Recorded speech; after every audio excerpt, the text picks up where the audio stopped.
Imagine discovering a map created more than 4 centuries ago.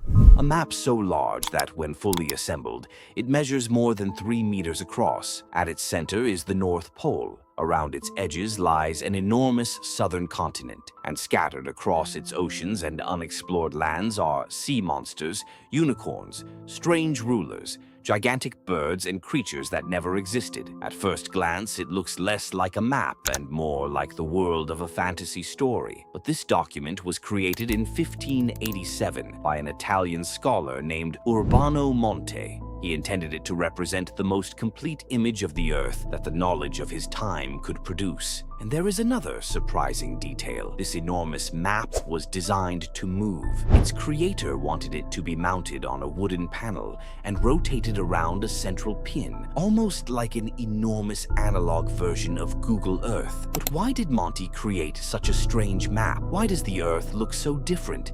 And what can its monsters, mistakes, and astonishing details tell us about how people understood the world in 1587?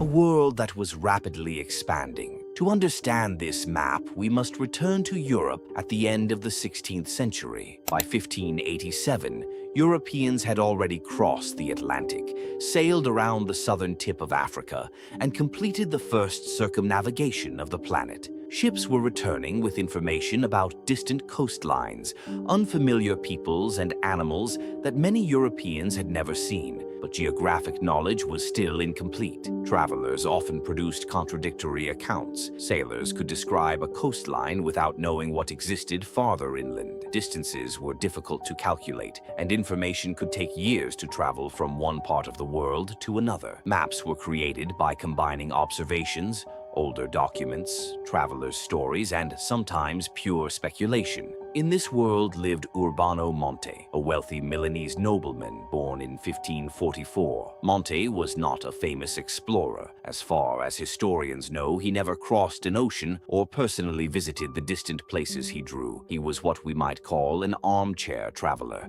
a man who attempted to explore the entire world through books, maps, and conversations. The meeting that may have inspired everything. In 1585, something extraordinary happened in Milan. The first official Japanese delegation to Europe passed through the city. The delegation consisted of 4 young Japanese Christians traveling with Jesuit companions. Their journey through Europe attracted enormous attention. Monte witnessed the spectacle surrounding their arrival and recorded information about the event. For a European scholar who had never traveled to Asia, meeting people who had crossed such a vast distance must have been remarkable. According to Stanford researchers, this encounter helped stimulate Monte's curiosity about Japan and the wider world. Only 2 years later, in 1587, he completed the first version of his enormous planisphere. His representation of Japan was far from perfect. The country is turned in an unusual direction, and its shape is distorted. However, Monte included numerous Japanese place names that were absent from many other European maps of the period. This combination of errors and surprisingly recent information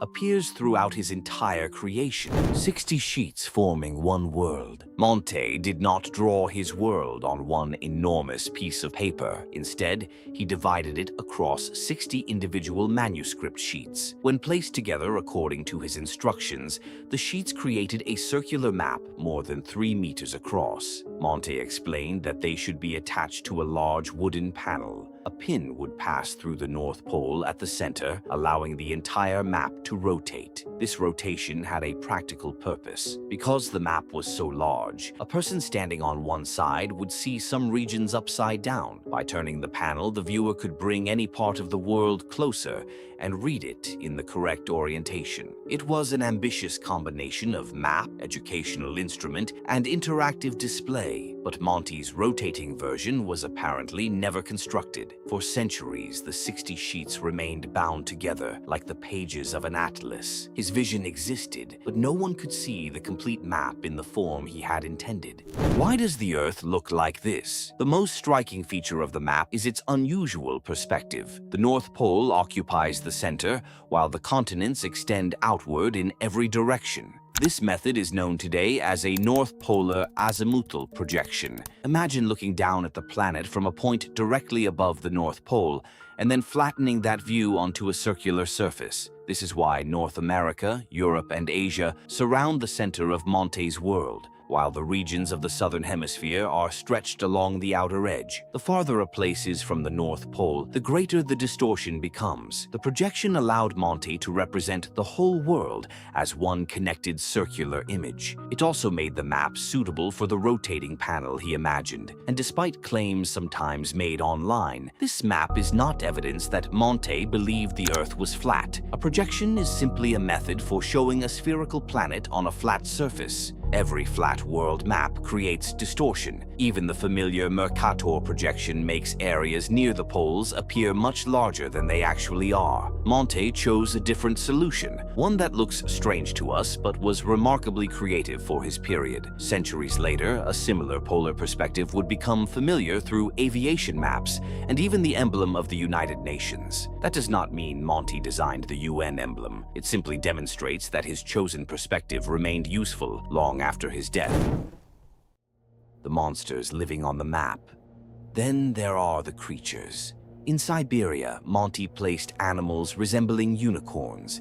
In the southern oceans, he drew strange sea creatures and mermen. Elsewhere, a gigantic bird appears to carry an elephant through the air. Ships sail between monsters, while exotic animals occupy distant regions. Today, these images may appear ridiculous, but we should not assume Monte was merely trying to deceive his audience. 16th century mapmakers frequently filled unfamiliar regions with illustrations based on classical texts, medieval traditions, and travelers' descriptions. A sailor might report seeing a strange animal, and after the story passed through several people, the creature could become larger and more fantastic. The monsters also performed a visual function. They filled empty spaces and transformed geography into a dramatic story of danger and discovery. For a viewer in 1587, the ocean was not an empty blue area. It represented uncertainty. A ship leaving a familiar coastline might disappear for months or never return. The creatures on Monte's map gave that uncertainty a visible form. They marked the boundary between what Europeans believed they knew and what they could only imagine. The enormous southern continent. One of the map's greatest distortions is found around its outer edge. Monte represented an immense southern landmass surrounding much of the world. This was not an accurate map of Antarctica, secretly created centuries before modern exploration.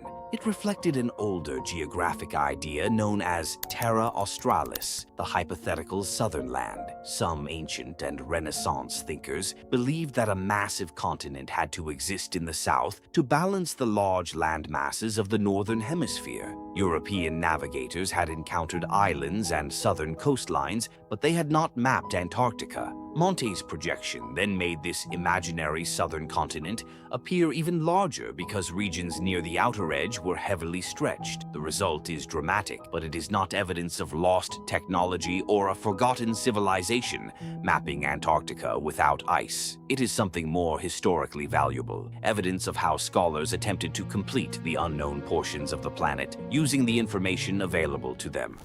A map was never politically neutral. Monte's map did more than show coastlines. It also represented rulers, territories, cultures, and political power. One particularly striking image shows King Philip II of Spain near South America, seated on what appears to be a throne floating upon the ocean. At the time, the Spanish monarchy controlled territories across Europe, the Americas, and Asia. Its ships crossed the Atlantic and Pacific, carrying soldiers, goods, missionaries, and information. By placing rulers and political symbols across the world, Monte revealed that a map was also an interpretation of power, who appeared important, which territories received detailed descriptions, which peoples were portrayed as civilized, dangerous, or exotic. These decisions reflected the worldview of the mapmaker and the society in which he lived. Monte wanted to create a universal instrument containing geography, climate, customs, distances, and the length of days. But he was still observing the world from 16th century Milan. His map was global in ambition, yet unmistakably European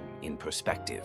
What the map truly reveals. The 1587 map is fascinating, Not because it contains secret proof of an unknown past, but because it captures knowledge while it was still being assembled. It contains accurate observations beside ancient theories. Real cities exist beside imaginary creatures. Recent discoveries share the page with geographic mistakes inherited from earlier centuries. It shows us that maps are not simply pictures of the world. They are pictures of what people believe the world to be. Urbano Monte tried to gather an entire planet inside 60 sheets of paper. He wanted students and curious viewers to rotate the world before their eyes, exploring distant lands without ever leaving the room. More than 4 centuries later, his creation still allows us to do exactly that. So, if you could rotate Monte's enormous map and explore just one region, where would you begin? The mysterious southern continent, 16th century Japan, or the oceans filled with monsters?